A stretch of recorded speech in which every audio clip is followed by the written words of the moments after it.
नाशिकचा विकृत नराधम अशोक खरात याचं प्रकरण समोर आल्याच्या नंतर संपूर्ण देश हादरलेला होता.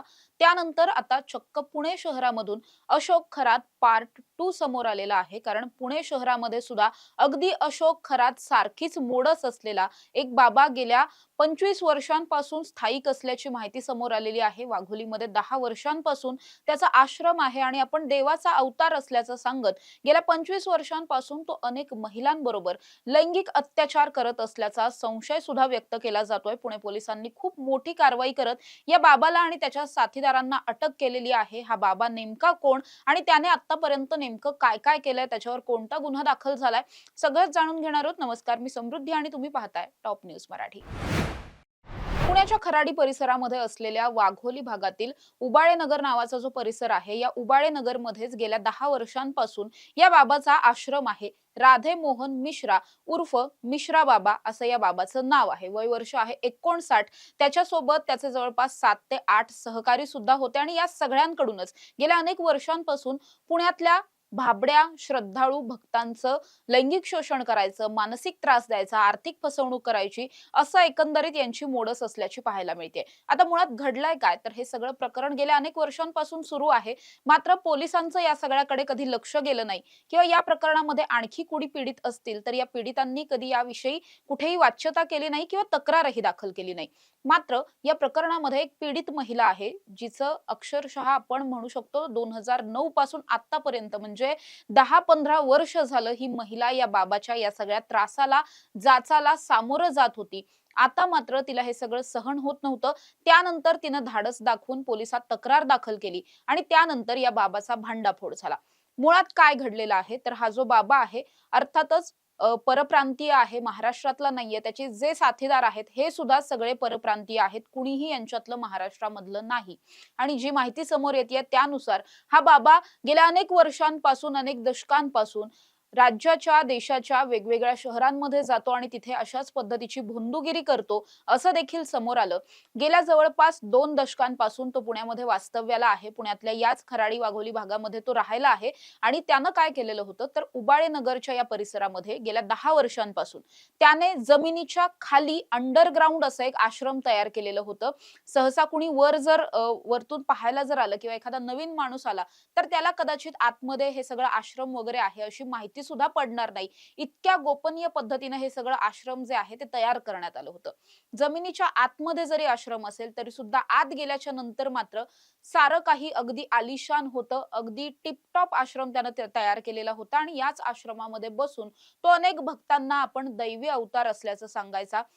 इथे येणाऱ्या भक्तांच्या मनोकामना पूर्ण करण्यासाठी, त्यांचे प्रॉब्लेम सॉल्व्ह करण्यासाठी म्हणून तो त्यांच्याकडून लाखो रुपये उकळायचा, अशी सुद्धा माहिती समोर आली आहे. अनेक महिलांना त्यानं असं सांगितलेलं होतं, की तुम्ही जर माझ्या संपर्कात राहिलात, तर तुम्हाला धनलाभ होईल. तुमच्या आयुष्यातले जे काही प्रॉब्लेम्स आहेत, हे सगळे प्रॉब्लेम्स दूर होतील, असं तो या महिलांना सांगायचा आणि त्यानंतर त्यांच्यासोबत लैंगिक अत्याचार करायचा, असं एकंदरीत निष्पन्न झालंय. आता या प्रकरणामधली जी पीडित महिला आहे, या पीडित महिलेबरोबर 2009 पासून 2025 पर्यंत हे सगळं सुरू होतं.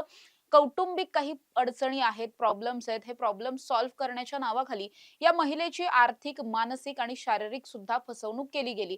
तिला अनेकदा शिवीगाळ केली गेली, मारहाण केली गेली. त्याचबरोबर या आश्रमामध्ये तिला अनेक दिवसांसाठी डांबून सुद्धा ठेवल्याची माहिती समोर आली आणि त्या सगळ्याच्या नंतर ही महिला गेल्या अनेक वर्षांपासून हे सहन करत होती. आता मात्र सहन होत नव्हतं. त्यामुळेच तिने खराडी पोलीस ठाण्यामध्ये तक्रार दाखल केली आणि पोलिसांनी एक खूप मोठा प्लॅन आखला. पोलिसांना हे माहित होतं, की जेवढं या बाबाचं प्रस्थ आहे किंवा त्याचं भाविक वर्ग आहे, त्याला मानणारा जो काही वर्ग आहे, त्याचे साथीदार आहेत, यांच्याकडून या बाबाला इथून पळवून नेण्याचा प्रयत्न केला जाऊ शकतो किंवा हा बाबा स्वतः सुद्धा पळून जाऊ शकतो. त्यामुळे पोलिसांनी सगळ्यात पहिल्यांदा त्याला कुठलीही कुणकुण लागू दिली नाही. महत्वाचं म्हणजे पोलिसांनी या सगळ्यामध्ये एक फुल प्रूफ प्लॅन आखला. या प्लॅनच्या नुसार गुन्हे शाखेचे वरिष्ठ पोलीस अधिकारी असतील, आय-पी-एस दर्जाचे काही अधिकारी असतील, त्याचबरोबर जवळपास 100 पेक्षा जास्त पोलिसांचा बंदोबस्त तैनात करण्यात आला होता. उबाळे नगरच्या संपूर्ण परिसरामध्ये आश्रमाच्या अवतीभवती कुठल्याही बाजूने तो पळून जाऊ नये यासाठी सगळंच प्लॅनिंग करण्यात आलं होतं. या प्लॅनिंग निशी पोलिसांचं हे सगळंच पथक या आश्रमाच्या अवतीभवती जमलं. त्यानंतर वरिष्ठ अधिकाऱ्यांनी थेटपणे या गुप्त भुयाराच्या आतमध्ये जाऊन तिथे असलेलं जे आश्रम होतं, या आश्रमावरती छापेमारी केली. मध्यरात्री जवळपास 1:30-2 वाजण्याच्या सुमारास ही सगळी कारवाई केली. पहाटेपर्यंत कारवाई सुरू होती. त्यामुळे इथल्या कुणालाही बाहेर पळून जाण्याची संधीच मिळाली नाही. त्यामुळे या प्रकरणामध्ये पोलिसांनी 8 जणांना अटक केली. यामध्ये अर्थातच सगळ्यात पहिला आहे तो मिश्रा बाबा, वय वर्ष 59. त्याचबरोबर त्याच्यासोबत आणखी एक जण त्याचा सहकारी आहे. स्वामी कवल नयन असं त्याचं नाव आहे.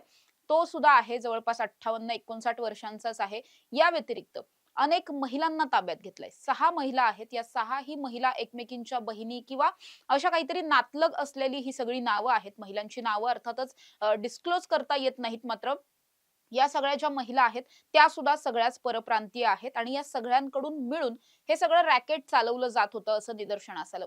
आता केवळ यांना अटक केलेली नाहीये तर पोलिसांनी खूप मोठी धाडसत्र या ठिकाणी राबवलं, ज्यामधून जवळपास 26 लाखांचा मुद्देमाल जप्त करण्यात आलाय. ज्यामध्ये जवळपास आपण जर पाहिलं तर 9 मोबाईल फोन्स आहेत, 8 लॅपटॉप आहेत, 19 हार्ड डिस्क आहेत, 23 पेक्षा जास्त पेन ड्राईव्ह आहेत, सीपीयू आहेत आणि अशा अनेक तांत्रिक गोष्टी आहेत किंवा अशी अनेक उपकरणं आहेत जी डेटा सेव्ह करण्यासाठी प्रामुख्याने वापरली जातात. त्यामुळे हा बाबा जे काही तिथे चालायचं त्या सगळ्याचं चित्रीकरण करायचा का, ते कुठे स्टोअर करायचा का किंवा या क्लिप्स कुठे विकल्या जात होत्या का किंवा या सगळ्या महिलांना ब्लॅकमेल केलं जात होतं का, असा सुद्धा दाट संशय पोलिसांना आलेला आहे. कारण खूप मोठे इलेक्ट्रॉनिक डिव्हाइसेस या सगळ्या ठिकाणून मिळालेले आहेत. या व्यतिरिक्त जवळपास 5.5-6 लाखांची कॅश सुद्धा मिळाली आहे, सोन्या चांदीचे दागिने मिळालेत. त्यामुळे पुणे पोलिसांनी हा सगळा जो काही डेटा साठवण्यासाठी वापरली जाणारी ही सगळी इलेक्ट्रॉनिक अप्लायन्सेस आहेत ती सुद्धा सगळी ताब्यात घेतली आहेत. सोनं, चांदी, रोख रक्कम जे जे काही सापडलंय हे सगळं ताब्यात घेतलंय आणि या सगळ्याची चौकशी सध्या सुरू असलेली पाहायला मिळते. पण विशेष म्हणजे पुण्यासारख्या सुसंस्कृत शहरामध्ये एखादा बाबा, परप्रांतीय बाबा पुण्यामध्ये येतो आणि स्वतःचं इतकं मोठं प्रस्थ जमिनीच्या खालून गुप्त पद्धतीनं वाढवत राहतो आणि पुणे पोलिसांना या सगळ्याची खबरही लागत नाही. अगदीच या भागामध्ये राहणारे आजूबाजूचे जे काही लोक आहेत, अनेक लोकांना सुद्धा या सगळ्या विषयीची माहिती नाहीये. त्याचा एक ठरलेला ऑडियन्स म्हणू शकतो किंवा त्याचा ठरलेला एक भक्त वर्ग आहे, तेच त्याच्याकडे यायचे, असं एकंदरीत निदर्शनास येत आहे. त्यामुळे हे सगळं प्रकरण किती दिवसांपासून सुरू होतं. त्याचबरोबर या प्रकरणामध्ये केवळ एकच महिला पीडित नसणार आहे. पीडितांची संख्या ही मोठी असू शकते. त्यामुळे पुणे पोलिसांनी सगळा जो काही तपास आहे तो सुरू असतानाच दुसरीकडे पीडित महिलांना सुद्धा आवाहन केलेलं आहे. पीडितांनी सुद्धा समोर यावं. या सगळ्या विषयी गुन्हे दाखल करावेत, तक्रारी दाखल कराव्यात, जेणेकरून केस आणखी जास्त स्ट्रॉंग होईल आणि या बाबाला सुटण्यासाठीचा कुठलाही मार्ग मोकळा राहणार नाही, असं आवाहन पोलिसांकडून करण्यात आलंय. अर्थात अशोक खरातच्या प्रकरणामध्ये सुद्धा सुरुवातीला एकच प्रकरण समोर आलं. नंतर मात्र अनेक महिलांनी या सगळ्यामध्ये गुन्हे दाखल केले. त्याचबरोबर आर्थिक गैरव्यवहारांचे सुद्धा अनेक गुन्हे त्यानंतर दाखल झालेले होते. त्यामुळे या सुद्धा प्रकरणामध्ये कदाचित तसंच काहीसं घडण्याची शक्यता आहे. अर्थात पोलिसांकडून सध्या तपास सुरू आहे. तपासाच्या अंती आणखी काय-काय समोर येतंय, काय-काय अपडेट्स येतायत, हे सगळंच पाहणं महत्त्वाचं असणार आहे. अशा ताज्या आणि महत्त्वाच्या बातम्यांसाठी तुम्ही पाहत राहा टॉप न्यूज मराठी. आपला महाराष्ट्र, आपली बातमी.